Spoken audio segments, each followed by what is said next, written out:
Na parte de quinta-feira, a vinda do Filho do Homem. Queridos, se nós aplicarmos o texto de Marcos capítulo 13, verso 19, só para o passado, então algumas coisas não vão se encaixar. Porque aqui diz o capítulo 13, verso 19 de Marcos, porque naqueles dias haverá uma aflição tal, qual nunca houve desde o princípio da criação que Deus criou, até agora nem jamais haverá. E se o Senhor não abreviasse aqueles dias, nenhuma carne se salvaria, mas por causa dos escolhidos que escolheu, abreviou aqueles dias. Então, se alguém vos disser, eis aqui o Cristo, ou ele ali, não acrediteis. Jesus, na sequência, está falando da sua segunda vinda, porque se levantarão falsos cristos e falsos profetas e farão sinais e prodígios para enganarem, se possível, até os escolhidos. Mas vós vedes, eis que de antemão vos tenho dito. Queridos, se nós aplicarmos este texto de Marcos 13, 19 só ao passado, então não faz sentido o que Jesus Cristo menciona aqui no verso 24. Marcos capítulo 13, verso 24. O que é que Jesus falou? Ora, naqueles dias, depois daquela aflição, o sol se escurecerá e a lua não dará a sua luz. Ora, se nós aplicarmos a perseguição ao passado, nós vamos aplicar também o sinal no sol, na lua, nas estrelas ao passado. Está tudo bem, é uma aplicação legítima, porém secundária. Após a grande perseguição de 1260 anos, houve exatamente um grande tremor de terra no ano de 1755, o escurecimento do sol em 1780 e da lua também, e então a queda das estrelas em 1833. Mas, queridos, nós não poderemos aplicar isso somente para o passado, porque Jesus está falando da sua segunda vinda. E já se passaram muitas décadas, muitos anos, e Jesus ainda não veio. Então existe um cumprimento escatológico para esta profecia, porque Jesus disse que aqueles que assistissem esses sinais do sol, na lua, nas estrelas, eles não morreriam, não passaria esta geração até que tudo se cumpra. Leia comigo, Marcos capítulo 13, verso 24 em diante. Ora, naqueles dias, depois daquela aflição, o sol se escurecerá e a lua não dará a sua luz, e as estrelas cairão do céu, as forças que estão nos céus serão abaladas, e então, vejam a sequência, uma sequência rápida, e então verão vir o Filho do Homem nas nuvens com grande poder e glória. Aqui não está dizendo 150 anos depois, 200 anos depois, verão o Filho do Homem vir nas nuvens? Queridos, nós precisamos entender que existe uma aplicação secundária, aplicando-a para o passado, e uma aplicação primária, que é o contexto do tempo do fim. Por quê? A geração que assistir o sinal no sol, na lua, das estrelas, também assistirá à segunda vinda de Jesus. Aleluia! E então verão vir o Filho do Homem nas nuvens, com grande poder e glória. E ele enviará os seus anjos e ajuntará os seus escolhidos, desde os quatro ventos, da extremidade da terra até a extremidade do céu. Aprendei, pois, a parábola da figueira. Quando já o seu ramo se torna tenro e brota folhas, bem sabeis que já está próximo o verão. Assim também vós, quando virdes sucederem estas coisas. Que coisas? Sinal no sol, na lua, nas estrelas. Quando vocês verem estes sinais, diz aqui o verso 29, assim também vós, quando virdes sucederem estas coisas, sabei que já está próximo às portas. Na verdade vos digo que não passará esta geração. Que geração? A geração que assistir a estes sinais. Também assistirá à segunda vinda de Jesus. Queridos, nós precisamos entender estas profecias com dupla aplicação. Assim como a abominação da desolação se aplicava à Roma imperial, primeiramente, e se aplica também à Roma papal no tempo do fim, queridos, nós temos que entender que os sinais no sol, na lua, nas estrelas, ocorreram no passado, na aplicação secundária, avisando a chegada do juízo dos mortos, que foi em 1844, mas se aplica agora ao tempo do fim, anunciando a chegada do juízo dos vivos. esses sinais vão se repetir, anunciando a chegada do juízo dos vivos, conforme diz Apocalipse capítulo 6. Apocalipse capítulo 6 está falando do juízo dos vivos. Abra sua Bíblia e leia comigo Apocalipse 6, verso 12 em diante.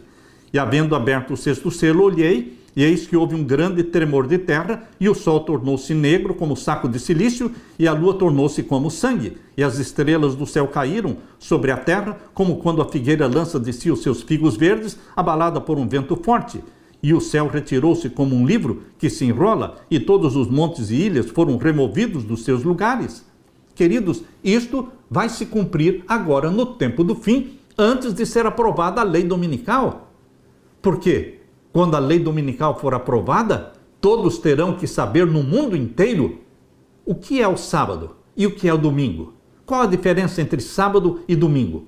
O mundo todo, o mundo cristão e o mundo pagão. A China, o Japão, a Índia, todas as religiões do mundo, sejam cristãs, sejam pagãs, elas terão que entender a diferença entre sábado e domingo para poderem fazer uma decisão inteligente a favor do sábado ou a favor do domingo.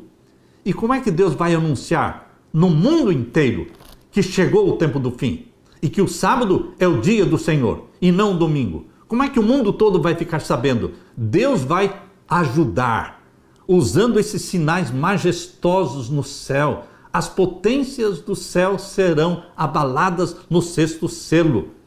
Queridos, esta é uma aplicação primária, aplicada escatologicamente para os nossos dias. Isto vai se cumprir.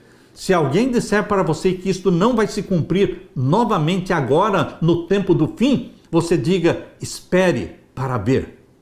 Mas espere orando, espere vigiando, porque isto vai se cumprir.